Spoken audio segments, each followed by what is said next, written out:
Hey yo l'équipe, ravi de nous retrouver aujourd'hui pour cette nouvelle vidéo. Au programme du jour, je vais déjà vous souhaiter tout simplement de passer une bonne journée parce que aujourd'hui c'est une journée qui va être ensoleillée, du moins d'après la météo, qui fera super bon, parce que oui j'enregistre un peu à l'avance, vous vous doutez, et j'imagine qu'il fait bon. Bref, profitez-en, mais regardez la vidéo avant tout de même. Non, du coup on se retrouve chez Mecamponotus Bellus et vous le voyez, j'ai plus grand monde malheureusement. Ah, attendez, il y a un peu de monde qui sort de ce tube justement. Non, bien entendu je vous charrie, c'est pour vous taquiner un peu.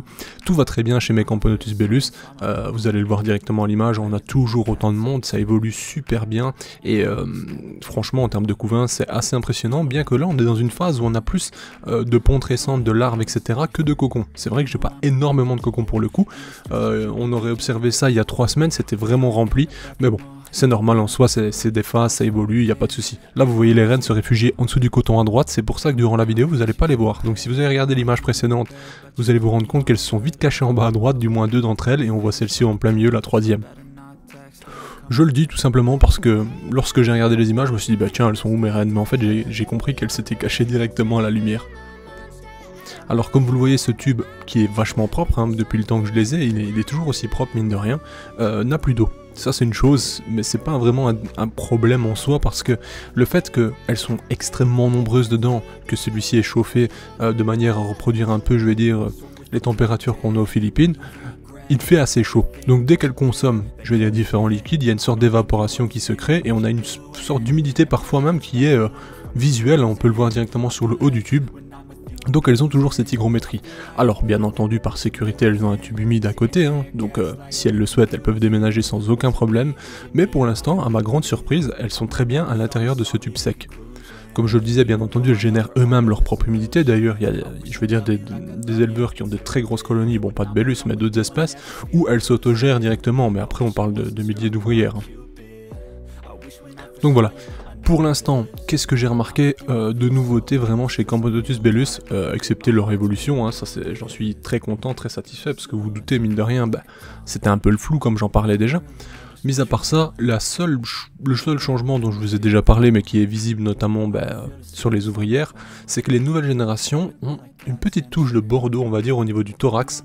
Un bordeaux, un rouge assez spécial, bref, je ne saurais pas vous dire exactement, mais ça c'est vraiment la seule différence que j'ai remarqué.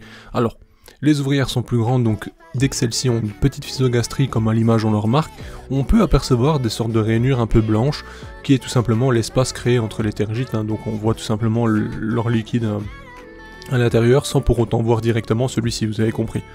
Donc ça c'est très intéressant. On remarquera également que j'ai énormément de médias majeurs maintenant, il y a pas mal de monde, c'est vrai que ça avance bien, donc ça c'est déjà très bon signe. J'ai hâte de voir la suite, et je me demande d'ailleurs quand est-ce que ce type de colonie atteint les sexués, comment ça se passe, parce que même vis-à-vis de ça, j'ai pas d'informations, donc bon, ça se développe plutôt bien, on est dans un climat qui leur plaît actuellement, mais quand est-ce que la colonie est dite mature, vous voyez l'idée? Ça c'est un questionnement auquel je ne saurais pas répondre, parce que vous le savez comme moi, on n'en trouve pas, il n'y a pas vraiment de colonies sur le marché, ni même d'éleveurs qui en possèdent, donc voilà, c'est un peu le flou, donc ça c'est vraiment l'interrogation. Je suis aussi dans le doute en me disant, quand est-ce que je vais les changer d'habitat, quoi? Quand est-ce que je vais changer les tubes? Quand est-ce que je leur propose autre chose? Et ça, c'est aussi un petit problème, parce que je me dis, bon, c'est vrai que là, c'est un peu... voilà, ça fonctionne, donc j'ai pas de raison de changer ce système. Mais en termes d'espace, on remarque que voilà, ce tube est plein. Alors oui, là, elles sont un peu les unes sur les autres, parce que soudainement, vibration, lumière, donc voilà, elles se mettent toutes ensemble. Mais juste avant ça, elles remplissent vraiment le tube jusqu'à la sortie, quoi. Donc là voilà, c'est une petite interrogation.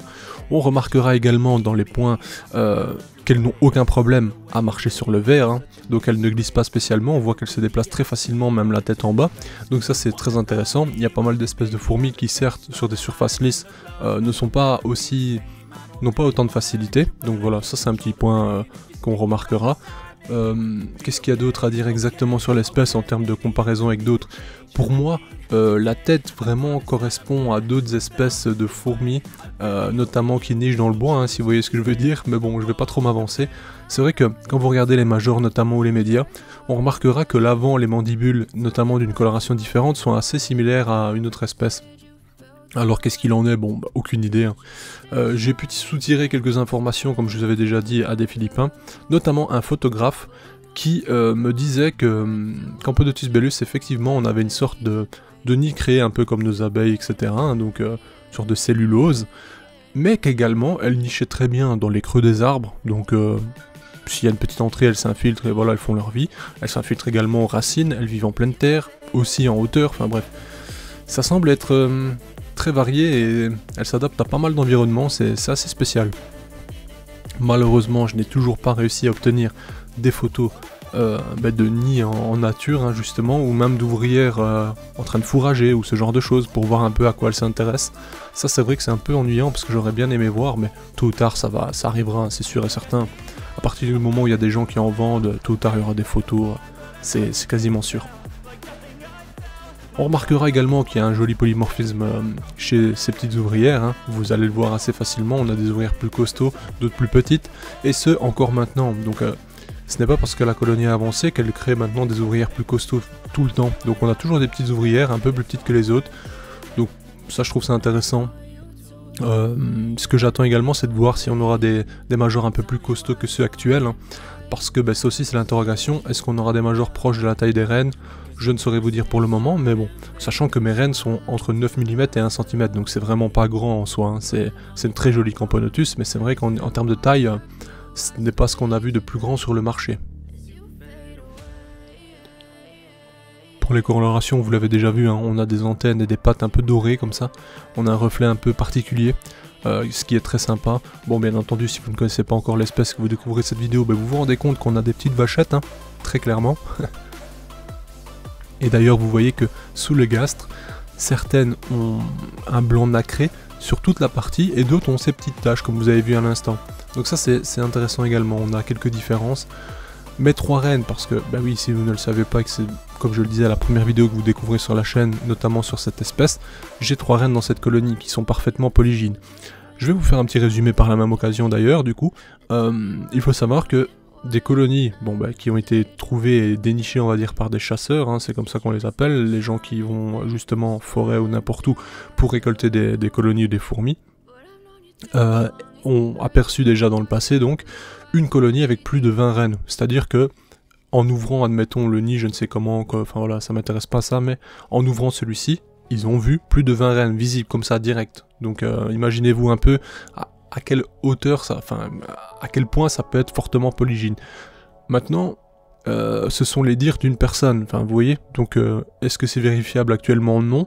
Cependant, j'ai une colonie qui comporte 3 reines où elles vivent très bien et de manière proche, hein. Il n'y en a pas une qui est à côté ou quoi que ce soit, enfin c'est chacun, il n'y a pas chacun leur tube, elles sont vraiment ensemble constamment. Et dans les débuts s'entretenaient elles-mêmes l'une l'autre, donc elles se nettoyaient, etc. pour vous dire, donc aucun problème. Ça c'est vraiment intéressant parce que c'est vrai que chez Camponotus on n'a pas des centaines de Camponotus polygynes non plus, hein. Il y en a, ça existe, il y a pas mal d'oligogénie où elles se tolèrent notamment. Maintenant qu'est-ce qu'il en est vraiment et où en sommes-nous réellement dans les recherches, c'est un autre sujet. Je vous avais parlé que potentiellement celle-ci serait de nouveau en vente sur des boutiques, notamment la boutique qui me les a fournies. Ce n'est pas le cas, ce n'est toujours pas le cas et je vous avoue que c'est assez délicat au transport. Il y a 2 raisons à ça. La première étant les habitants directement des Philippines qui vont les récolter. Certains sont vraiment malhonnêtes, hein, mais quand je vous dis malhonnête, c'est vraiment malhonnête. Ils parlent d'envoyer de ci, de là, jusqu'au paiement, par exemple même d'une boutique de professionnels. Hein. La boutique paye et ensuite rien n'arrive, ou alors c'est un colis vide, ou alors c'est de la poussière qui arrive, vous voyez l'idée. Donc ça c'est un problème. Et en second, c'est qu'elle voyage apparemment assez mal, donc c'est aussi pour ça qu'on n'en voit pas actuellement. Cependant, lorsque personne ne les connaissait et qu'il n'y avait pas réellement d'intérêt, il y a quand même des colonies qui sont arrivées ici. Enfin ici je parle en général, en Europe, vous voyez l'idée. Donc tôt ou tard ça a quand même bien voyagé. Maintenant qu'il y a un intérêt, soudainement il n'y a plus moyen. Bon, il y a un petit mystère là derrière, mais aucun problème, on verra par la suite. Si tôt ou tard il y en a, de toute façon comme je vous l'avais dit, hein, si ça reviendrait sur le marché et que j'aurais...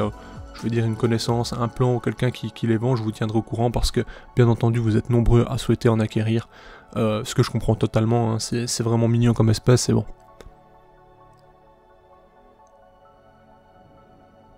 Mis à part ça, comme vous le voyez, elles consomment bien, donc que ce soit protéines ou liquides sucrés.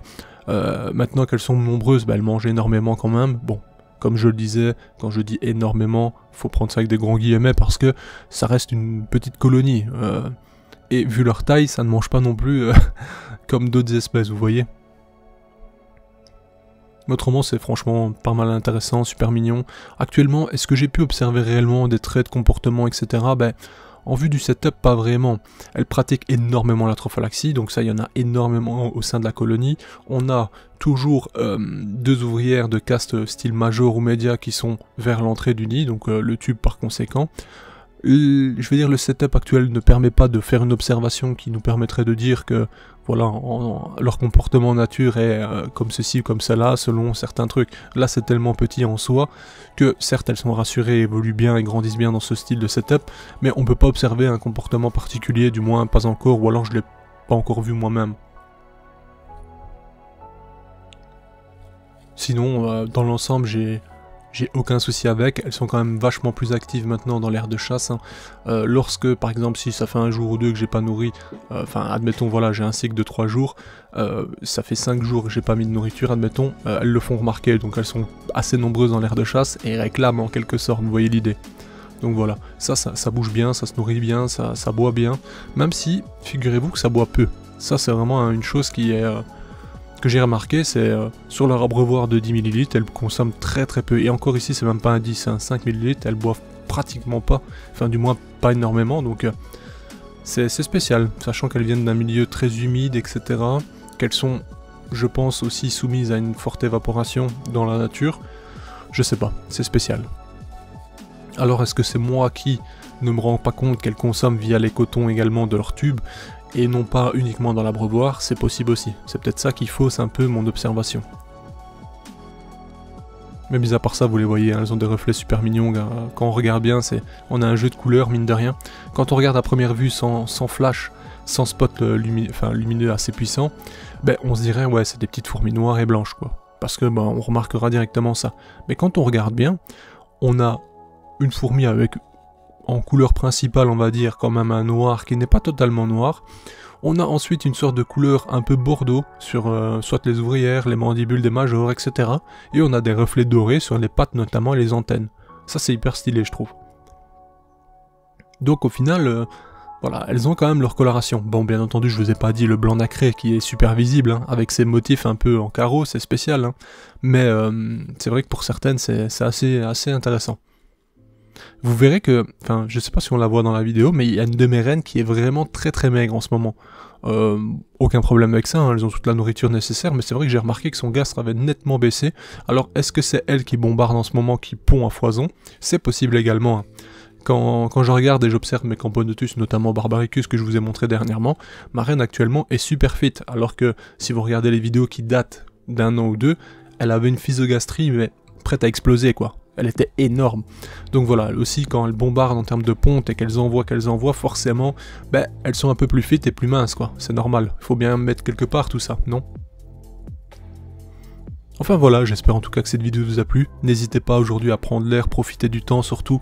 Bon, moi par exemple j'ai mis un petit truc, une sorte de petite fontaine pour les oiseaux, ça paraît con, mais bon là c'est pas la sécheresse rien, mais en été par exemple quand il fait bien chaud, mettez un point d'eau pour les oiseaux et tout autre animal ou insecte, avec justement un perchoir, enfin vous mettez un truc en liège dedans ou quoi, comme ça tout le monde peut boire à sa soif, et franchement c'est toujours intéressant de... Bah, déjà vous allez avoir quelques visites hein, chez vous, ça c'est toujours sympa de pouvoir les observer, mais en même temps vous allez rendre service à la nature. Sur ce, ben merci d'avoir regardé la vidéo, je vous dis à tous et à toutes pardon, une bonne journée, on se dit à bientôt pour de nouvelles vidéos bien entendu. Sur ce, bye l'équipe.